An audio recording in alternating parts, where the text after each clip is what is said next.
السلام علیکم۔ وعلیکم السلام ورحمۃ اللہ وبرکاتہ۔ ہمارا آج کا سیشن سورہ بقرہ کی آیت نمبر 87 یعنی ورس 87 سے شروع ہوگا۔ بسم اللہ کریں طارق صاحب۔ شکریہ ڈاکٹر صاحب۔ سورہ بقرہ آیت نمبر 87۔ اعوذ باللہ من الشیطان الرجیم، بسم اللہ الرحمن الرحیم۔ وَلَقَدْ آتَيْنَا مُوسَى الْكِتَابَ وَقَفَّيْنَا مِن بَعْدِهِ بِالرُّسُلِ وَآتَيْنَا عِيسَى ابْنَ مَرْيَمَ الْبَيِّنَاتِ وَأَيَّدْنَاهُ بِرُوحِ الْقُدُسِ أَفَكُلَّمَا جَاءَكُمْ رَسُولٌ بِمَا لَا تَهْوَىٰ أَنفُسُكُمْ اسْتَكْبَرْتُمْ فَفَرِيقًا كَذَّبْتُمْ وَفَرِيقًا تَقْتُلُونَ۔ ہم نے تو موسیٰ کو کتاب دی اور اس کے بعد لگاتار رسول بھیجے۔ ہم نے عیسیٰ بن مریم کو کھلی ہوئی آیات دی اور اس کی مدد روح القدس کے ذریعے کی۔ تو کیا جب تمہاری مرضی کے خلاف رسول آئیں گے تم تکبر کرو گے، کچھ کو جھٹلا دو گے اور کچھ کی مخالفت کرو گے؟ اس آیت میں ایک خاص چیز کی طرف اشارہ کیا گیا ہے۔ سورہ بقرہ کی ابتدا میں جہاں پہ آدم علیہ السلام کے دنیا میں نازل ہونے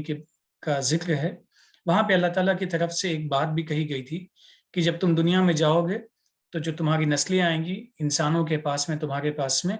ہماری طرف سے ہدایت وقتاً فوقتاً آتی رہے گی، اور اس ہدایت کا مقصد یہ ہوگا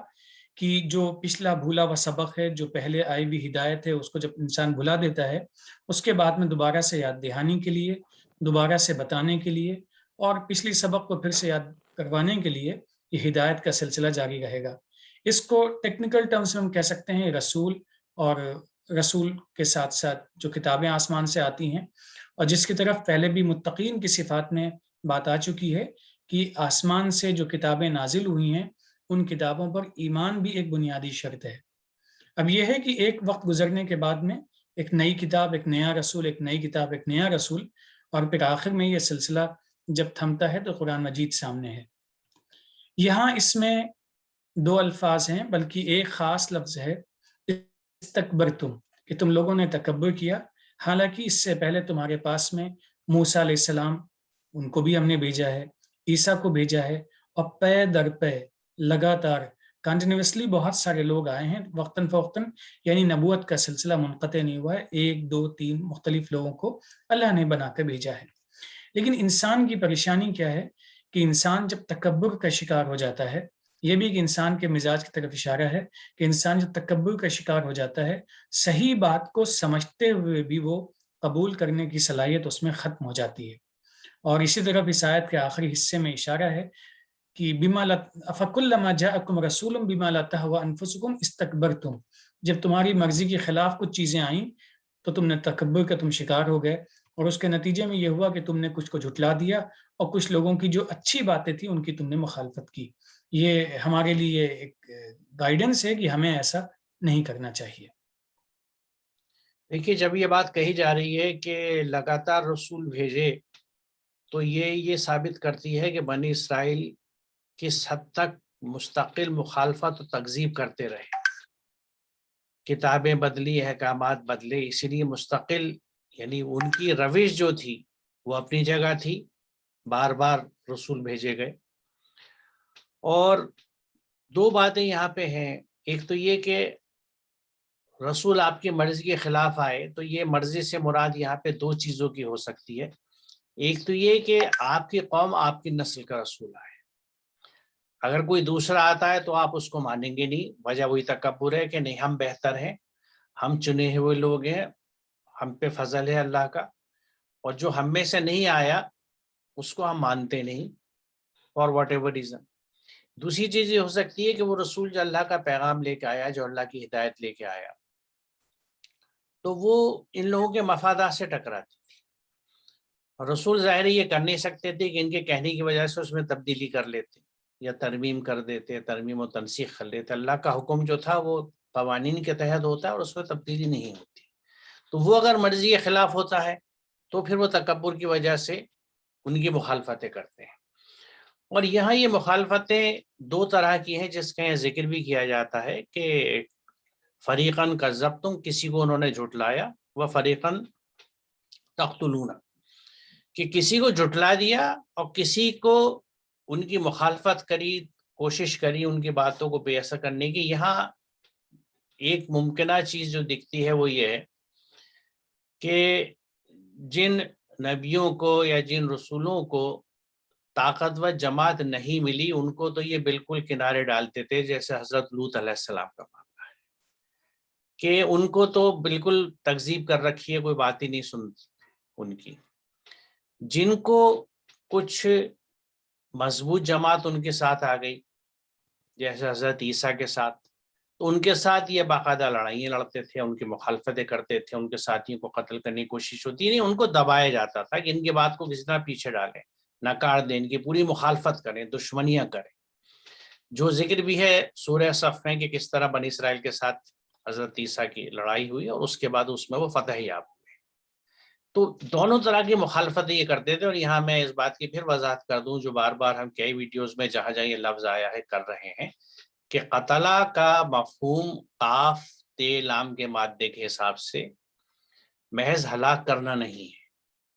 بلکہ کسی کو بے اثر کر دینا، انفیکٹو کر دینا، اس کی باتوں کو بے اثر کر دینا، اس کی شخصیت کو بے اثر کر دینا کسی بھی طریقے سے،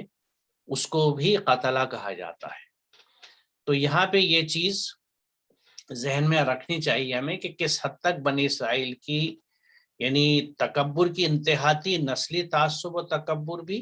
اور پھر یہ کہ جو ہم کر رہے ہیں وہ ٹھیک ہے، کیونکہ دیکھیے جس قوم کے جن لوگوں کے جن گروپ میں یہ بیٹھ جائے کہ صاحب ہم ٹھیک ہیں اور ہم جنتی قوم میں سے ہیں، تو ان کی پوری نفسیات بدل جاتی ہے، اور یہی چیز ہمیں یہاں نظر آتی ہے۔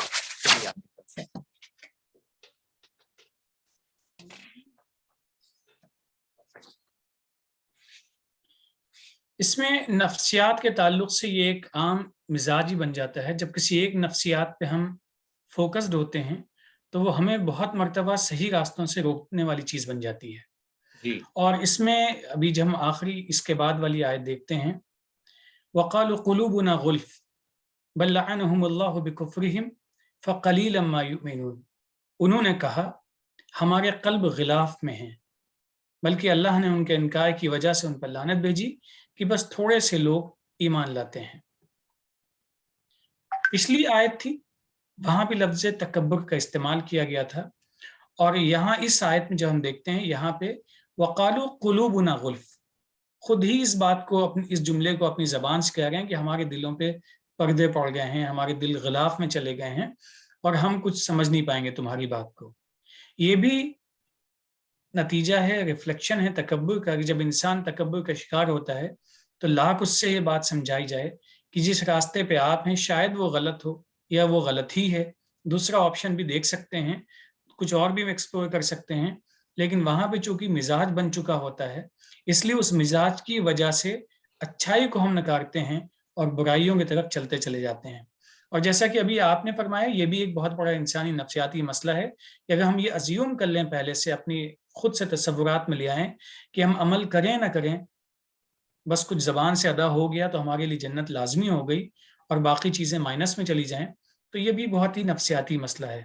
اور تکبر جب انسان میں ہوتا ہے تو اس کے نتیجے میں انسان بھٹکتا چلا جاتا ہے، اور پھر جب بھٹکتا ہے تو اس کے بعد پھر یہ کہتا ہے جو کچھ تم کہہ رہے ہو وہ ہماری سمجھ میں نہیں آ رہا ہے۔ اسی کو یہاں اس طرح بیان کیا گیا ہے قلوبنا غلف، کہ ہمارے جو دل ہیں وہی غلاف میں ہیں۔ یہاں دینداری کے زوم کا بھی ایک رخ ہے کہ وہ یہ سمجھتے ہیں کہ ہماری چیزیں اتنی بہتر ہیں کہ ہمارے قلوب جو ہیں ان کی جو سوچ و فکر ہے وہ اتنی مضبوط ہے کہ وہ اس حد تک حفاظت چاہتی ہے کہ ان کو ہم نے غلاف میں رکھ کے رکھا ہوا ہے کہ اس پہ کوئی پولوشن یا باہر سے کوئی نئی چیز یا اور فکر، جیسے ہم کسی چیز کی حفاظت کرنا پسند کرتے ہیں یا چاہتے ہیں تو اس کو غلاف میں لپیٹ کے کسی چیز سے کور کر کے رکھتے ہیں۔ تو یہاں ایک پہلو یہ بھی ہے کہ ان پہ زوم اتنا تھا اپنی دینداری کا کہ ہم ٹھیک ہیں، نفسیات کہتی کہ ہم ٹھیک ہیں، تم غلط ہو، اور عوامی غلط نہیں بلکہ اللہ کے بھیجے ہوئے رسول بھی غلط ہیں، اس کی آئی ہوئی کتابیں بھی غلط ہیں، کیونکہ ہم ٹھیک تھے، اور ہم اتنے ٹھیک تھے کہ ہم نے اپنے پورے سسٹم کو سیل بند کر کے رکھ لیا ہے کہ اس میں اب باہر سے کوئی پولوشن نہ آئے، کوئی اور چیز آ کے اس کو کثیف نہ کر دے، اس کو زہرآلود نہ کر دے، اس کو خراب نہ کر دے۔ لیکن اللہ تعالیٰ اس میں کہتا ہے کہ یہ در حقیقت بات یہ ہے کہ ان کے انکار کی وجہ سے جو اللہ تعالیٰ نے ان پہ لعنت بھیجی ہے، کیونکہ ان کے دل جو تھے وہ در حقیقت سخت ہو چکے تھے۔ اور اس میں یہاں میں ایک آیت دکھانا چاہوں گا جو اس سلسلے میں بہت ریلیونٹ ہے، کہ جس میں یہاں یہ بات کہی گئی ہے کہ افلا یتدبرون القرآن ام علی قلوب اقفالها، کیا یہ لوگ قرآن پہ تدبر نہیں کرتے یا ان کے دلوں پر قفل پڑا ہوا ہے؟ یہاں دو چیزیں ہیں. دو چیزیں کیا ہیں کہ جو لوگ تدبر نہیں کرتے ان کے دلوں پہ قفل پڑا گیا ہے، اور جن کے دلوں پہ قفل پڑا ہوا ہے وہ تدبر نہیں کرتے. گویا آپ جب قرآن پہ تدبر کریں گے، اور تدبر کرتے ہی کیونکہ قرآن کی ہر چیز یعنی وجہوں کے ساتھ ہے، ریزن کے ساتھ ہے، اس میں بصیرت کی باتیں ہیں، تو جو فوراً عقل کو اپیل کرتی ہیں، کیونکہ انسان کو عقل دی، وحی دی، اور اس پہ تدبر کا حکم دیا. تو جب آپ تدبر کرتے ہیں تو امیڈیٹلی آپ کو ریزننگ اور لاجک دکھتے ہیں، اور آپ سمجھتے ہیں کہ ہاں مجھے یہ کرنا چاہیے. اور جیسے آپ جب ان اللہ کے احکامات پہ چلنے لگتے ہیں تو آپ کے قلب میں وہ مثبت تبدیلی آتی ہیں، یعنی وہ اللہ کی طرف جھکنے لگتا ہے. جو آپ کا اچھا والا نفس ہے وہ ڈیولپ ہونے لگتا ہے، گروتھ ہونے لگتی ہے، اور آپ کا نہ صرف یہ کہ قلب کھل جاتا ہے بلکہ آپ کا سیدھا، آپ کا ذہن، آپ کی ہر چیز کھل جاتی ہے، اور آپ کی زندگی کا سٹائل، آپ کی اپروچ بدل جاتی ہے. لیکن اگر آپ یہ نہیں کرتے اور اللہ کے احکامات کو نہ سمجھتے ہیں نہ ان پہ عمل کرتے ہیں، تو پھر آپ کا عمل ہوتا ہے اپنے خواہشات کے اوپر، اپنی رسم و رواج کے مطابق، یا جو آپ کے بڑوں نے آپ تک پہنچا دیا، جو نسل در نسل چیزیں چلی آتی ہیں اعتقاد کی شکل میں، عقائد کی شکل میں، اور ایون مذہب کی شکل میں. تو بھی جب آپ ان پہ چل رہے ہیں تو اللہ کے احکامات پہ تو نہیں چلتے. جب آپ اللہ کے احکامات پہ نہیں چل رہے تو آپ کا برا والا نفس جو ہے، جس کو نفس امارہ کہا جاتا ہے، وہ ڈیولپ ہو رہا ہے. تو وہ جب ڈیولپ ہوا تو ظاہری وہ جو اچھا والا نفس ہے، نفس لوامہ، وہ ڈیولپ نہیں ہوا. تو گویا وہ دل آپ کا ایسا ہو گیا کہ اس میں کوئی اچھائی آئے گی ہی نہیں، تو اس پہ گویا تالا پڑ گیا. تو یہ چیزیں ریلیٹڈ ہیں کہ ہمارے نفس کی کیفیت اس پہ ڈیپینڈ کرتی ہے کہ واٹ وی آر ڈوئنگ. شروعات اس کی ہوتی ہے کہ ہم کیا سوچ رہے ہیں، ہمارے عقیدے کیا ہیں، ہمارے ایمان کیا ہے. لیکن اصل جو افیکٹو چیز ہے جو اس کو فائنلائز کرتی ہے وہ ہمارے اعمال ہیں. اگر ہم عمل اپنی خواہشات کے حساب سے کرتے ہیں اور اللہ کے احکامات کے حساب سے نہیں کرتے تو وہ ہمارا قلب، اس کو سخت ہونا کہہ لیجئے یا اس کا مردہ ہونا کہہ لیجئے، وہ سلسلہ شروع ہو جاتا ہے. اور اس کیفیت میں جب انسان ہوتا ہے، جس کا پیچھے ذکر بھی آیا تھا، پھر جیسے دلوں پہ ان کے قفل پڑ گئے، تو وہ قفل اسی وجہ سے پڑتے ہیں، اللہ نہیں ڈالتا. اللہ تعالیٰ کوئی بھی چیز اس طرح نہیں کرے گا، کیونکہ یہ تو ہمارے اعمال کا معاملہ ہے، اسی کا ہمیں جواب دینا ہے. تو یہاں پہ اللہ یہ کہتا ہے کہ ان پہ چونکہ لعنت کر دی گئی تھی، کیونکہ مستقل، یعنی یہ تو سلسلہ ہے پورا کہ جھٹلائے چلے جا رہے ہیں، ضد کرے جا رہے ہیں، تکبر میں رسول پہ رسول آ رہے ہیں، لیکن کوئی فرق نہیں پڑ رہا. تو ظاہر ہے جو قوم اتنے مرحلوں سے گزرے گی ان کے قلوب تو سخت ہو ہی چکے ہوں گے، اور کسی اچھی بات کو قبول نہیں کریں گے. اور اس کی وجہ یہ تھی کہ ان کی اکثریت جو تھی وہ ایمان نہیں لاتی تھی. اور یہاں ایمان سے لانے کا مراد وہی ایمان ہے جس کے لانے کا طریقہ قرآن ہمیں بتاتا ہے کہ اس ایمان کو لانے کے بعد عمل صالح آپ کریں گے. یعنی وہ ایمان آپ کے عمل میں بھی چل کے، زبانی ایمان تو بہت لوگ لاتے ہیں، ان کی بھی میجورٹی لائی ہوئی تھی جس کا ذکر پیچھے آیا اور آگے بھی آئے گا. لیکن ایمان لا کے عمل صالح کرنے والی بات جو ہے وہ بہت تھوڑے لوگ لاتے تھے، اس نے یہ لوگ لانا زیادہ رہے تھے. چلیں یہ سلسلہ تو ابھی چل رہا ہے، اگلی آیت کو لیتے ہیں.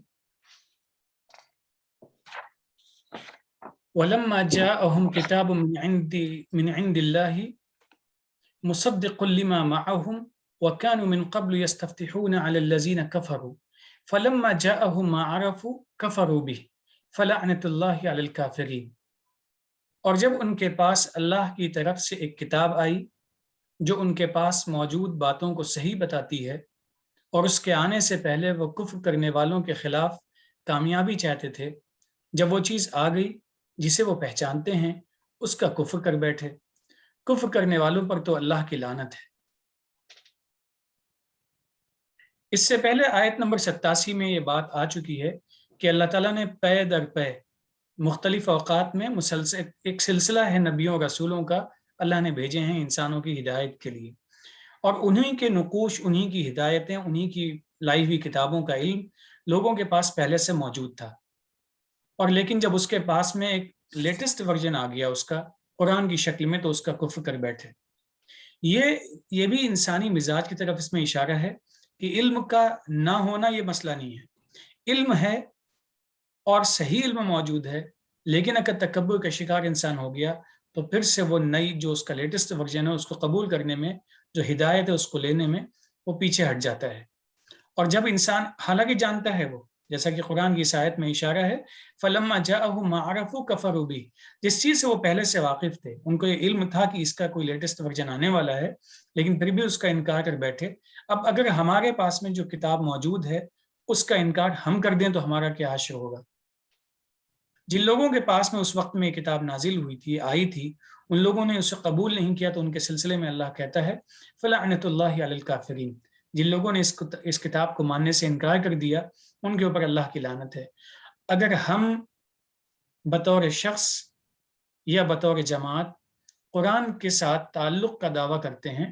لیکن اس کے باوجود اس کے مطابق اپنے آپ کو نہیں لے کے چلتے ہیں، تو کیا ہم اللہ کی لعنت کے مستحق نہیں ہوں گے؟ یہ ایک سوال ہے جو ہمیں یقیناً اپنے آپ سے پوچھتے رہنا چاہیے۔ جی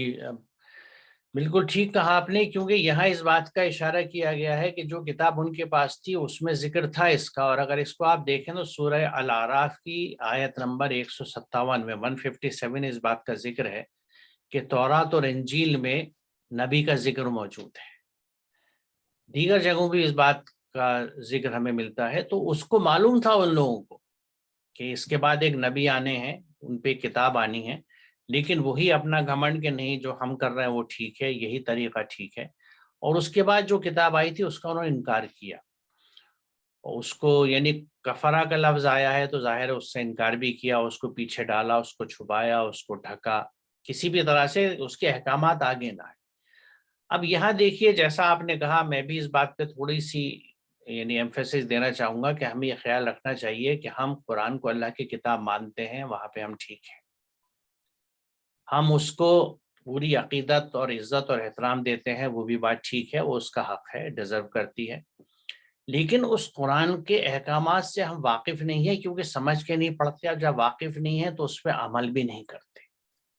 تو یہاں انکار زبان سے تو نہیں ہے لیکن عملاً ہے،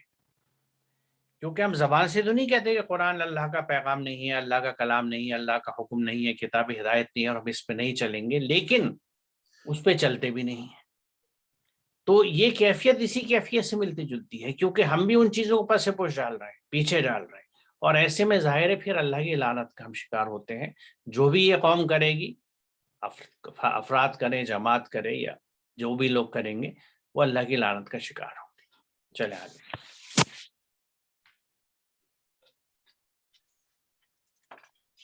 بئس ما اشتروا به انفسهم ان يكفروا بما انزل الله بغيا ان ينزل الله من فضله على من يشاء من عباده فباءوا بغضب على غضب وللكافرين عذاب مهين۔ بڑی بری ہے وہ چیز جس کے بدلے انہوں نے اپنے آپ کو بیچ دیا، کہ وہ سرکشی کی وجہ سے اللہ کی اتاری ہوئی چیز کا کفر کر رہے ہیں، جس کو اللہ اپنے فضل سے اپنے بندوں میں سے جس پر چاہتا ہے اتارتا ہے۔ ان لوگوں نے اللہ کو بہت زیادہ ناراض کیا، اور کفر کرنے والوں کے لیے رسوا کر دینے والا عذاب ہے۔ چونکہ یہ آیتوں کا ایک تسلسل ہے، ایک خاص مضمون ہے جس کی طرف اشارہ ہے کہ قرآن مجید پہ عمل کیوں کرنا چاہیے، جن لوگوں کے پاس موجود ہے ان کو اس کو ماننا کیوں چاہیے، اور جیسا ابھی آپ نے فرمایا مانتے ہیں تو اس پہ عمل کیوں کرنا چاہیے، یعنی عملی شکل میں ہمیں کیوں اس کو ماننا چاہیے۔ اس میں بھی ان آیتوں کی طرف اشارہ دیکھتے ہیں کہ اصل میں یہ مکمل طور پہ انسان کے اسی نفسیاتی مرض کی طرف مسئلہ جاتا ہے کہ ہم چاہتے کچھ اور تھے اور ہو کچھ اور کیا، اور ہمیں اپنی قوم، اپنی نسل، اپنے خاندان کے بارے میں جو تصور تھا، اس تصور میں اور جو دوسرا قرآن کا جو نزول ہوا یا اللہ کی کتاب کا نزول ہوا، اس میں ہمیں کچھ تضاد نظر آیا کہ ہم سمجھتے تھے یہ لوگ ڈیزرو کرتے ہیں، لیکن وہاں کسی اور کے پاس وہ کتاب نازل ہو گئی۔ تو اللہ نے اسی طرف اس میں اشارہ کیا ہے کہ اللہ جس پہ بھی چاہتا ہے اپنی رحمت نازل کرتا ہے، یہ اس کا فضل ہے، اور اس میں انسان کو اختیار نہیں ہے۔ لیکن کوئی اس تکبر کی وجہ سے اس کا انکار کر بیٹھتا ہے تو یقینی طور پہ اس کے لیے عذاب مہین ہے، ذلت آمیز عذاب ہے، اور اللہ کی ناراضگی کا وہ شکار ہو جائے گا۔ تو یہاں پھر وہی بات ہم دہرائیں گے جو اس سے پہلے کہی تھی کہ ایک تو بات بیان کی جا رہی ہے، جیسا لوگوں نے کیا ان کے ساتھ کیا ہوگا، لیکن اگر اسی عمل کو ہم بھی دہراتے ہیں یا میں بھی دہراتا ہوں تو میرے ساتھ کیا ہوگا، اس کے بھی ہمیں سوچتے رہنا چاہیے مستقل۔ ان لوگوں کو ایک بڑی شکایت یہ تھی کہ اولاد اسحاق پر کتاب کیوں نہیں نازل ہوئی، یعنی ہم سے باہر یہ نبوت کیسے چلی گئی۔ تو یہ ایک نسلی تعصب تھا کہ ہماری نسل، ہماری ہی جو یہ قوم ہے، یہ مستحق ہے کہ مستقل انبیاء ان پر آئے۔ اب اگر کسی دوسرے پہ آ گیا تو ہم اسے مانیں گے نہیں۔ تو اب ظاہر ہے جب ہم مانیں گے نہیں، اور جب جو کتاب ہدایت اللہ نے آپ کو تازہ ترین بھیجی ہے، جو اپڈیٹڈ ہے، اس پہ آپ عمل نہیں کریں گے، تو اس میں آپ اپنے یعنی ضد کی وجہ سے آپ اس وقت اپنی زندگی اپنے حساب سے، اپنے خواہشات سے گزار کر بدلے میں آخرت کا نقصان اٹھا رہے ہیں۔ یہی وہ گھاٹے کا سودا ہے جو بات کہی ہے نا کہ بڑی بری ہے وہ چیز جس کے بدلے انہوں نے اپنے آپ کو بیچ دیا۔ کیونکہ بدلے میں انہوں نے کیا چیز لے لی؟ اپنی اس ہٹ دھرمی کی وجہ سے، اور چونکہ ایک تو اللہ کی آیات سے انکار کیا، نبی سے انکار کیا، اس کو ماننے سے انکار کیا، اور اس کے بعد اس نسلی تعصب کا ذکر کیا، بلکہ اس کا اظہار کیا جس کی قرآن بالکل ممانعت کرتا ہے۔ اسی لیے وہ غضب در غضب اللہ کے عذاب میں آئے۔ اب یہاں یہ بات دیکھنے کی ہے کہ ان کو تو اپنی قوم کا تعصب تھا، زوم بھی تھا، اسے زوم کہہ سکتے ہیں۔ ہمیں بھی اس بات کا زوم پایا جاتا ہے، قوم کا بھی زوم پایا جاتا ہے کہ ہم تو امت محمدی ہیں۔ دوسری طرف آپ دیکھیں تو جو ہمارے یہاں فرقے پائے جاتے ہیں، اور بات فرقوں کی نہیں ہے، مسلک کی نہیں ہے، بلکہ خاندانوں کی بھی ہے۔ کچھ خاندان ہمارے ہاں یہ ایزیوم کر کے چلتے ہیں کہ ہم افضل اور اشرف میں سے ہیں، اور کچھ خاندان جو ہیں وہ چھوٹے مانے جاتے ہیں، اور اس کی بنا پہ اس کی بنیاد پر تعصبات ہوتے ہیں، ایک دوسرے کے ساتھ روش خراب ہوتی ہے، ایک دوسرے کے ساتھ رشتے نہیں کیے جاتے خاندانوں کی بنیاد پہ، مسلک کی بنیاد پر۔ تو ہمیں یہ سوچنا چاہیے کہ جس قوم نے اس چیز کو کیا تھا اس کا ذکر قرآن میں موجود ہے۔ کسی بھی طرح کے تعصب یا اپنے آپ کو افضل سمجھنے کو، اپنے آپ کو بہتر سمجھنے کا نتیجہ کیا ہوتا ہے؟ کیونکہ جب آپ یہ سمجھتے ہیں کہ بھائی جو ہم کر رہے ہیں وہ ٹھیک ہے، کیونکہ ہمارے بزرگوں نے، ہمارے بڑوں نے، ہمارے شیخ صاحب نے اس کو ایسے ہی بتایا تھا، اور کبھی اس چیز کی تصدیق نہیں کرتے کہ یہ قرآن سے ثابت ہوتا ہے جو ہمارے پاس کتاب ہدایت موجود ہے یا نہیں، تو نتیجتاً پھر وہی ہوگا جو ان کے ساتھ ہوا کرتا ہے۔ چلیے آگے چلتے ہیں۔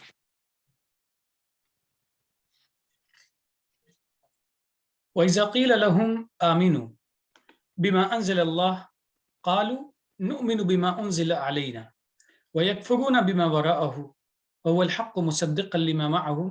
قُلْ فَلِمَ تَقْتُلُونَ أَنْبِيَاءَ اللَّهِ مِنْ قَبْلُ إِن كُنتُم مُؤْمِنِينَ۔ جب ان سے کہا گیا اس چیز پر ایمان لے آؤ جو اللہ نے بھیجی ہے، انہوں نے کہا ہمارے پاس جو چیز بھیجی گئی ہے ہم اس پر ایمان لاتے ہیں، اور وہ اس کے بعد کی چیز کا کفر کرتے ہیں، اور وہ سچ ہے، وہ ان کے پاس موجود چیز کی تصدیق کرنے والی سچی چیز ہے۔ تم کہو تو پھر اگر تم لوگ سچے ہو تو اس سے پہلے اللہ کے نبیوں کی کیوں مخالفت کرتے رہے ہو؟ یہ اس آیت میں کئی چیزیں بیک وقت سکھائی گئی ہیں اگر ہم سیکھنا چاہیں۔ پہلی چیز، جب گفتگو ہو تو جھگڑنے کی ضرورت نہیں ہے، بلکہ سلیقے سے بات کرنی چاہیے،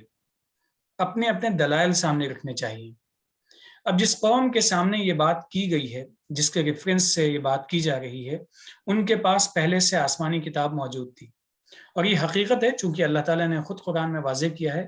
کہ دنیا کی ہر قوم کے پاس میں آسمانی کتابیں آئی ہیں، دنیا کی ہر قوم کے پاس میں آسمانی کتاب کو سمجھانے والے لوگ بھی متعین کیے گئے ہیں جن کو رسول و پیغمبر کا ٹائٹل دیا جاتا ہے۔ تو اس طریقے سے سب کے پاس چیزیں موجود ہیں۔ اب اگر قرآن مجید کے نزول کے بعد میں کوئی یہ کہتا ہے کہ جو کتاب پہلے سے میرے پاس موجود ہے میں اس پہ عمل کروں گا، اس نئی کتاب پہ مجھے عمل نہیں کرنا ہے، اب یہاں پہ کہا جا رہا ہے کہ پھر آخر اگر تم نے ایسا کیا ہے تو جو پچھلے نبی گزر چکے ہیں ان کو تم نے کچلنے دبانے کی کوشش کیوں کی؟ اگر تم یہ کہتے ہو، کیونکہ کسی بھی اس طرح یہ یونیورسل کچھ چیزیں ہیں، تعلیمات ہیں آفاقی جسے ہم کہہ سکتے ہیں، جو ہر نبی اور ہر رسول کے ساتھ میں قرآن مجید میں مختلف صورتوں میں اس کا ذکر ہے کہ شعیب نے کے ہاں بھی ہوا ہے، نوح علیہ السلام کے یہاں بھی ہوا ہے، لوط علیہ السلام کے یہاں تمام لوگوں نے آ کے اپنی قوم سے کہا کہ ایک اللہ کو مانو اور اس کے علاوہ کسی کے آگے سر نہ جھکاؤ، اور انسانی جان کی عزت احترام یہ تعلیمات دی گئی ہیں۔ اب اگر ان بنیادی باتوں پہ ٹکراؤ ہے تو اس کا مطلب کہیں نہ کہیں کچھ گڑبڑ ہے۔ تو اگر تم اپنی آسمانی کتاب کو مانتے ہو تو اس کو سب سے پہلے ان تمام چیزوں سے علیحدہ کر کے جو آسمانی اصل ہے اس کو سمجھو، اس پہ مانو۔ اگر مانتے ہو تو واقعتاً تم اس کو بھی مان لو گے، کیونکہ جب تم اس کو مانو گے تو اس کو خود بخود مان لو گے، کیونکہ جب اگر ایک مرتبہ اللہ کے حکم کو ماننے کا ارادہ کر لیا تو پھر اللہ کے سارے احکامات انسان مانتا چلا جاتا ہے۔ ایک آسمانی کتاب کو انسان اگر سلیقے سے پڑھ لیتا ہے تو یقیناً اس کا مطلب ہے کہ وہ آئندہ بھی انکار نہیں کرے گا، اور اگر یہ انکار ہے تو پھر بات وہیں پلٹتی ہے کہ تکبر کی وجہ سے ہی انکار ہوتا ہے، لا علمی کی وجہ سے انکار نہیں ہوتا ہے، ناواقفیت کی بنیاد پہ انکار نہیں ہوتا ہے، بلکہ اپنی انا کی وجہ سے ہی انکار ہوتا ہے، اور یہ انا ادھر بھی ہو سکتی ہے اور ادھر بھی ہو سکتی ہے۔ دیکھیے قرآن کا دلیل کے ساتھ بات کرنے کا پہلو پھر یہاں پہ واضح ہوتا ہے کہ وہ لوگ جو تھے وہ صرف ہٹ دھرمی دکھا رہے تھے، ان کے پاس کوئی دلیل نہیں تھی کہ ہمارے پاس جو کتاب ہے وہ ٹھیک ہے اور ہم اگلی کتاب کو نہیں مانیں گے۔ یہ صرف ان کی ہٹ دھرمی تھی، لیکن قرآن نے دلیل کے ساتھ ان سے کہا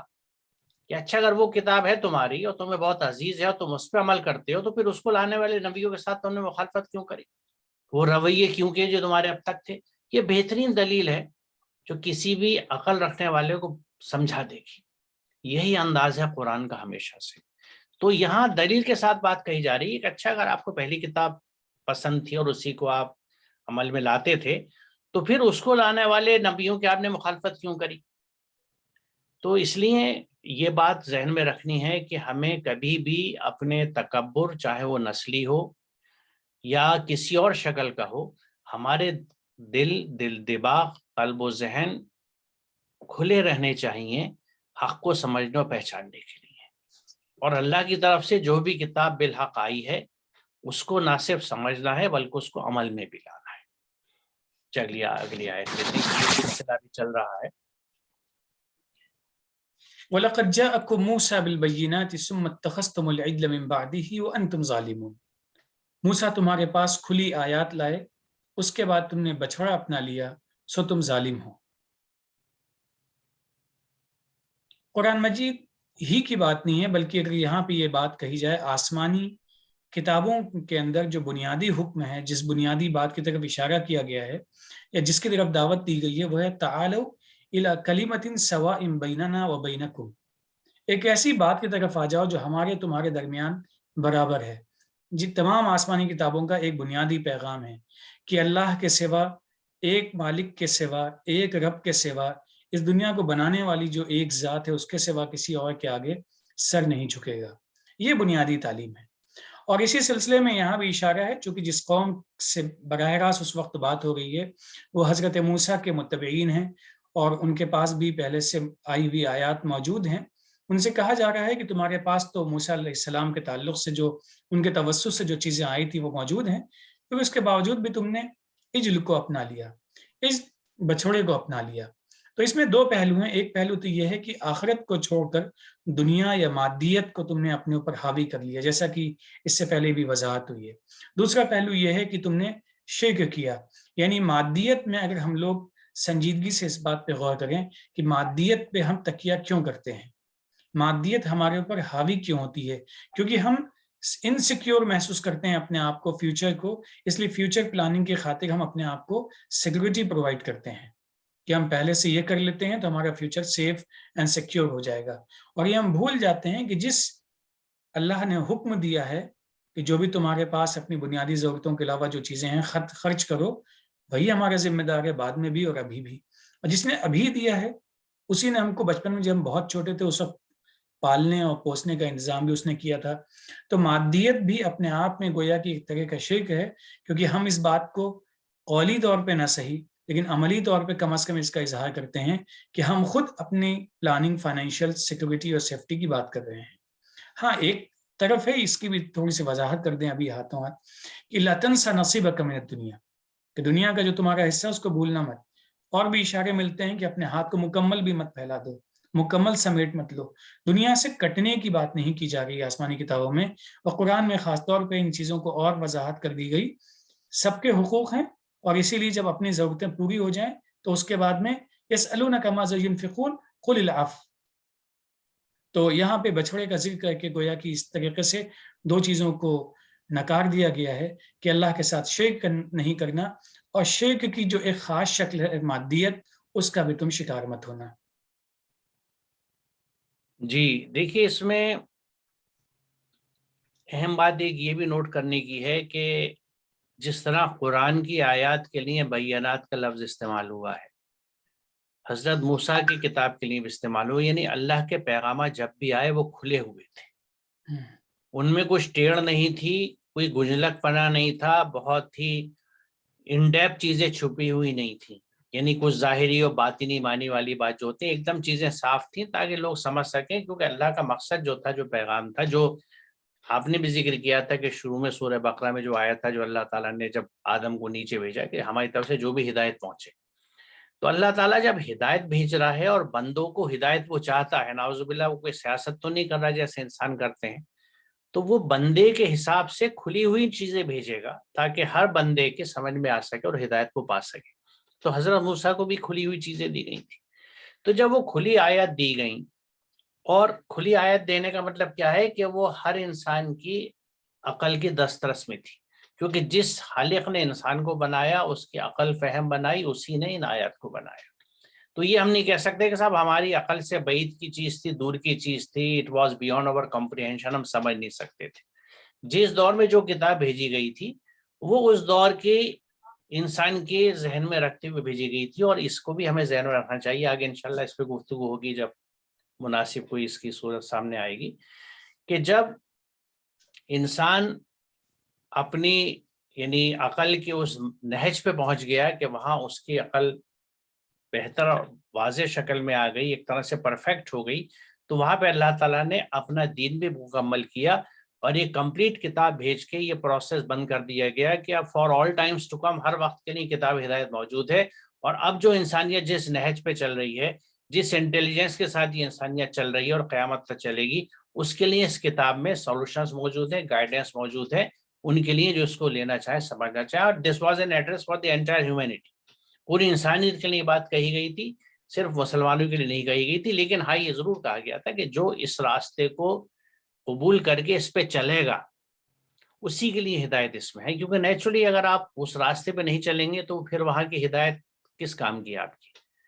آپ اگر کسی دوسرے راستے پہ چل رہے ہیں، ایک پاتھ اے پہ آپ چل رہے ہیں، تو پاتھ بی کی گائیڈنس آپ کی کس کام کی ہوگی؟ آپ کو تو پاتھ اے پہ جا رہے ہیں آپ، تو جو اس راستے پہ رہتا ہے اسے ہدایت ملتی.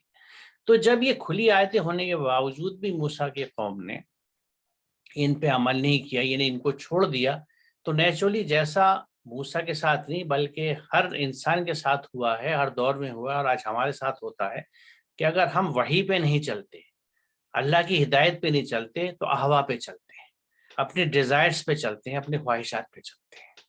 تو انہی ڈیزائرز کی وجہ سے انہوں نے یہاں پہ ایک بچڑے کو اپنا لیا. وہ ایک سمبولک ہے، اس کو میں یہ سمجھتا ہوں کہ اس کو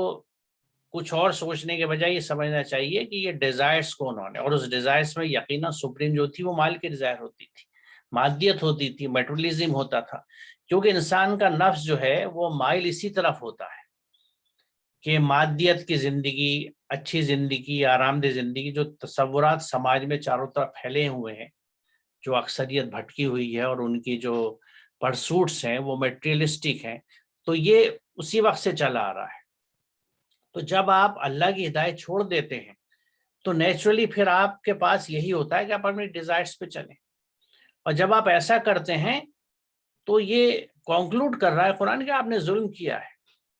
کیونکہ جو چیز جس مقصد کے لیے تھی اس مقصد کے لیے استعمال نہیں کی گئی ہے. You have thoroughly misused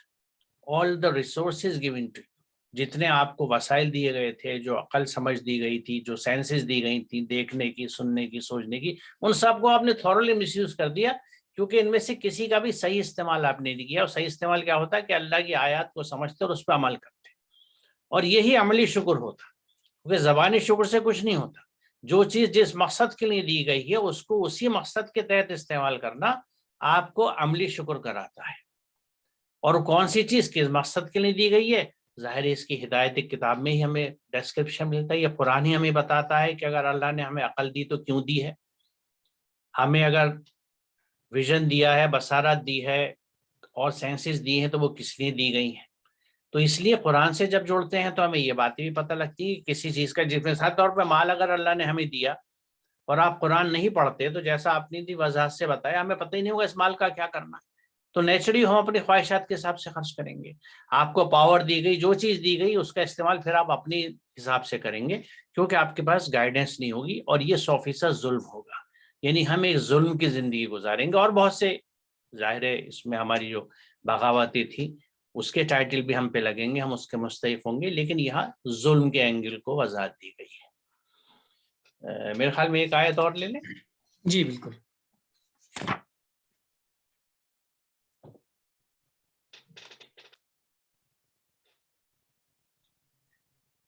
وَإِذَا أَخَذْنَا مِيثَاقَكُمْ وَرَفَعْنَا فَوْقَكُمُ الطُّورَ خُذُوا مَا آتَيْنَاكُمْ بِقُوَّةٍ وَاسْمَعُوا قَالُوا سَمِعْنَا وَعَصَيْنَا وَأُشْرِبُوا فِي قُلُوبِهِمُ الْعِجْلَ بِكُفْرِهِمْ قُلْ بِئْسَ مَا يَأْمُرُكُمْ بِهِ إِيمَانُكُمْ إِن كُنتُم مُؤْمِنِينَ۔ اور جب ہم نے تم سے پکا وعدہ لیا اور تمہارے اوپر طور پہاڑ بلند کیا، تم لوگوں کو جو کچھ دیا ہے اسے مضبوطی سے لے لو اور سنو۔ ان لوگوں نے کہا ہم نے سن لیا اور نہ مانا۔ ان کے انکار کرنے کی وجہ سے بچھڑا ان کے دلوں میں بیٹھ گیا۔ تم کہہ دو اگر تم ایمان والے ہو تو جس بات کا تمہارا ایمان تمہیں حکم دیتا ہے وہ بری بات ہے۔ اس آیت میں بھی اس طرف اشارہ کیا گیا ہے کہ دعویٰ بغیر دلیل کے ممکن نہیں ہے۔ جب ہم کسی بات کا دعویٰ کرتے ہیں تو اس کے لیے ہمیں قولی اور عملی دونوں دلیلیں چاہیے۔ ان لوگوں نے بھی ایمان کا دعویٰ کیا، لیکن ایمان کا جو مطالبہ تھا اس مطالبے کو مکمل نہیں کیا گیا۔ اس کا مطالبہ یہ تھا کہ جو بات جتنے پروپورشن میں، جس مقدار میں تناسب میں کہی جا رہی ہے اس کو ویسے ہی قبول کرنا ہے اور اس پہ عمل کرنا ہے۔ لیکن ان کے ساتھ پریشانی یہی ہوئی کہ چیزوں کو کہہ تو دیا کہ ہم مانتے ہیں، لیکن واقعتاً وہ دل میں چیزیں اتری نہیں تھیں کیونکہ مادیت سوار ہو چکی تھی۔ چونکہ اللہ تعالیٰ نے دنیا میں عمل دارالعمل بنایا ہے، اس کو عمل کی جگہ بنایا ہے، اس لیے انسان جس طرف اس کی توجہ، اس کا انکلینیشن، جھکاؤ جس طرف بھی اس کا جتنا زیادہ ہوتا ہے، اللہ اس کو مہلت دیتا ہے اور پھر مہلت کے مطابق وہ اپنے آپ جھکتا چلا جاتا ہے۔ یہی حال اچھائیوں کی طرف بھی جھکتے ہیں تو جھکتے چلے جاتے ہیں، برائیوں کی طرف جھکتے ہیں تو جھکتے چلے جاتے ہیں۔ اسی بات کی طرف اس آیت میں اس طرح سے اشارہ ہے، اُشْرِبُوا فِي قُلُوبِهِمُ الْعِجْلَ بِكُفْرِهِمْ، چونکہ انہوں نے کفر کیا اور کفر میں لگے رہے، اس کی وجہ سے جو مادیت کی محبت تھی، جو دنیا سے تعلق ایک خاص انداز کا تھا، وہ غالب آتا چلا گیا، اور جس دعوے کی وہ بات کر رہے تھے اس کی دلیل پیش کرنے سے وہ قاصر رہتے چلے گئے۔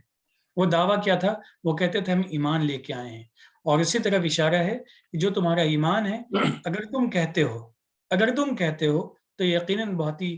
غلط قسم کا ایمان ہے، اس کو پھر سے فلٹر کرنے کی ضرورت ہے، اس کی پھر سے اصلاح کی ضرورت ہے، کیونکہ اگر ایمان ہوتا تو مادیت نہیں ہوتی، اور مادیت نہیں ہوتی تو شرک نہیں ہوتا، اور یقینی طور پہ تم مکمل طریقے سے کہتے۔ جب نہیں کہتے ہو تو کہتے کیا ہو؟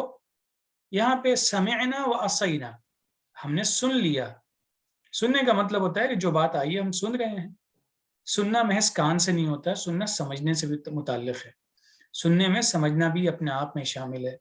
سن بھی لیا ہے، سمجھ بھی لیا ہے، لیکن ساتھ ہی ساتھ ہم نہیں مانیں گے۔ پھر وہی کہ ہم نہیں مانیں گے کیونکہ تکبر کا شکار ہو گئے ہیں۔ تو یہ تمام آیتیں، پورا سلسلہ ہم تمام لوگوں کے لیے ایک آئی اوپنر ہے، ایک ایسی بات ہے جس کو اگر ہم ابھی بھی نہیں سمجھتے ہیں تو یہ بڑے خسارے کی بات ہے، کیونکہ دعویٰ ہم بھی کرتے ہیں لیکن عملی دلیل پیش کرنے سے ہم بھی قاصر رہ جاتے ہیں۔ دیکھیے اس آیت کے شروع میں اللہ تعالیٰ نے اپنی دو نعمتوں کا ذکر کیا ہے کہ جو وعدہ لیا گیا وہ ان نبیوں کے ذریعے لیا گیا ہے جن کو اللہ نے ہدایت کی کتابیں لے کے بھیجی تھی، جو یقیناً ایک نعمت تھی اس قوم کے اوپر۔ اور دوسرے یہ کہ ان کو پیچھے، جو پہلے بھی ذکر آ چکا ہے، کہ ان کے پیچھے ایک طور پہاڑ کھڑا تھا جو ان کو حفاظت کرتا تھا، دنیاوی اعتبار سے، جس کا ذکر پیچھے بھی آیا ہے کہ اگر پشت آپ کے پروٹیکٹڈ ہے، پیچھے آپ کے پہاڑ ہے، تو پیچھے سے آپ کے اوپر کوئی دشمن حملہ نہیں کر سکتا، آپ پروٹیکٹڈ فیل کر رہے ہیں، اس کی وادی میں آپ رہنے والے لوگ ہیں۔ تو یہ دو نعمتیں اللہ تعالیٰ نے دی تھی کہ نبی بھیجے پیدر پہ، کتاب ہدایت بھیجی تاکہ تم لوگ سدھر سکو، اور دنیاوی اعتبار سے بھی تمہیں پشت پہ ایک محفوظ پہاڑ دیا جو تمہاری حفاظت کرتا تھا۔ اور اس کے بعد تو جیسے پیچھے بھی ذکر تھا اور آپ نے یہاں بالکل فرمایا، بات یہ صحیح ہے کہ ایمان آپ رکھتے ہیں لیکن آپ عمل اپنی خواہشات پہ کر رہے ہیں۔ تو اگر آپ ایمان رکھتے ہیں تو نیچرلی پھر آپ کا اظہار اس ایمان کے شکل میں نہیں ہوگا کہ آپ کے دلوں میں بچھڑا بیٹھ جائے یا وہ مادیت بیٹھ جائے یا ڈیزائرز بیٹھ جائے، کیونکہ اگر ہم خواہشات کی بات کرتے ہیں تو اس سے سب طرح کی خواہشات آ جاتی ہیں، مادیات بھی آ جاتی ہیں اور چیزیں بھی آ جاتی ہیں۔ تو یہ ایک سمبل ہے جو بتاتا ہے اس بات کا کہ آپ نے زبانی اقرار کیا، زبانی ایمان لائے، لیکن کری وہی حرکتیں جو آپ کے دل میں تھی اور جو شروع سے چلا آ رہا اس وقت سے، جس وقت حضرت موسیٰ طور پہ گئے تھے، کہ اس کے پیچھے بھی ان کے دلوں میں یہ محبت ابھر کے آ گئی تھی اپنے خواہشات کو آگے لانے کی۔ تو خواہشات کو آگے لے کے آئے، اللہ کے احکامات کو پیچھے چھوڑ دیا اور کہتے ہی رہے کہ ایمان والے ہیں۔ تو یقیناً یہ ہم سب کے لیے آئی اوپنر ہے، اور ہمیں یہ بات سوچ لینی چاہیے کہ جس چیز کا ہم کلیم کرتے ہیں، جس چیز پہ ایمان لاتے ہیں، اس کا اگر ہم اس کی ہدایت پہ عمل نہیں کرتے اور اس کا اظہار ہمارے ڈے ٹو ڈے لائف میں، روزمرہ زندگی میں نہیں ہوتا، ہمارے عمل میں نہیں ہوتا، تو کیا ہم یہ کہنے میں غلط ہوں گے کہ ہم بنی اسرائیل کے راستے پہ چل رہے ہیں، اسی قوم کے راستے پہ چل رہے ہیں جو عذاب زدہ ہوئی۔ آج کا سیشن، آج کی گفتگو ہم انشاءاللہ یہی روکتے ہیں، اور اگلے سیشن میں اس سے آگے انشاءاللہ بات ہوگی۔ وآخر دعوانا الحمدللہ رب العالمین۔ السلام علیکم۔ وعلیکم السلام۔